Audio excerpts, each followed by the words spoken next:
গাজীপুরের ঢাকা প্রকৌশল ও প্রযুক্তি বিশ্ববিদ্যালয় ডুয়েটে নবনিযুক্ত উপাচার্যের যোগদানকে কেন্দ্র করে দফায় দফায় সংঘর্ষ হয়েছে। আহত বেশ কয়েকজন। পরিস্থিতি নিয়ন্ত্রণে টিয়ার গ্যাস ছুড়েছে পুলিশ। এই বিষয়ে আমরা আরও জেনে নিতে চাই। ঘটনাস্থল থেকে এখন যুক্ত হচ্ছেন সহকর্মী পলাশ প্রধান। পলাশ, ক্যাম্পাসের সার্বিক পরিস্থিতি এখন কেমন দেখছেন, বিস্তারিত জানাবেন।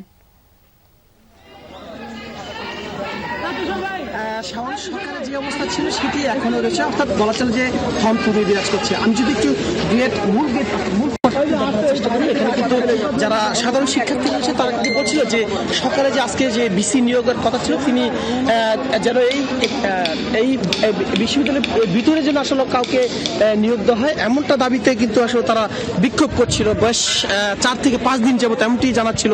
তবে এই সাধারণ শিক্ষার্থীদের কথা হচ্ছে যে বহিরাগত লোকজন নিয়ে ভিতরে যে আসলে ছাত্রদল একটি কমিটি হয়েছে, তাদের সমন্বয়ে মূলত প্রথম একটি সংঘর্ষ বাধে। এরপর থেকে কিন্তু এখন পর্যন্ত এখানে যে একটি শাখা সড়ক রয়েছে সেখানেও কিন্তু আসলে থমথমে বিরাজ করছে, একে অপরের সাথে ইট পাটকেল নিক্ষেপ করছে। তবে আমরা পার্শ্ববর্তী কোনো প্রশাসনের কিন্তু আসলে তেমন কোনো তৎপরতা দেখছি না। আমরা একজন শিক্ষার্থীর সাথে একটু কথা বলার চেষ্টা করছি। এখন পর্যন্ত কি অবস্থা? এখন পর্যন্ত সকাল থেকে ছাত্র দল বহিরাগতদের নিয়ে আমাদেরকে দফায় দফায় ভিতরে প্রবেশ করার চেষ্টা করছে।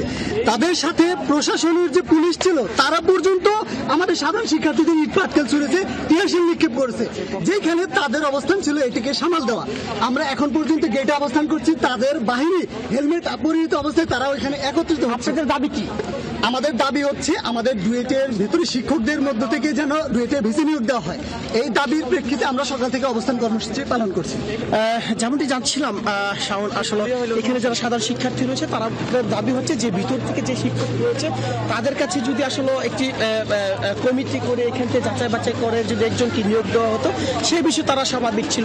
এরপর থেকে কিন্তু আমরা দেখছিলাম যে এই ডুয়েটের চারপাশে প্রায় 1 কিলোমিটার জুড়ে কিন্তু আসলে এখনো পর্যন্ত আমরা বাইরের অবস্থা খুবই খারাপ।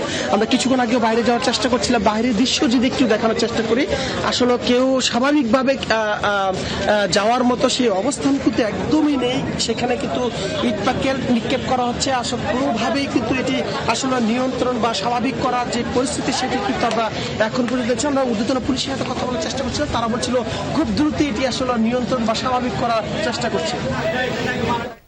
পলাশ, আপনি সেখানকার খবর সংগ্রহ করতে থাকুন। অনেক ধন্যবাদ এই মুহূর্তের আপডেট জানানোর জন্য।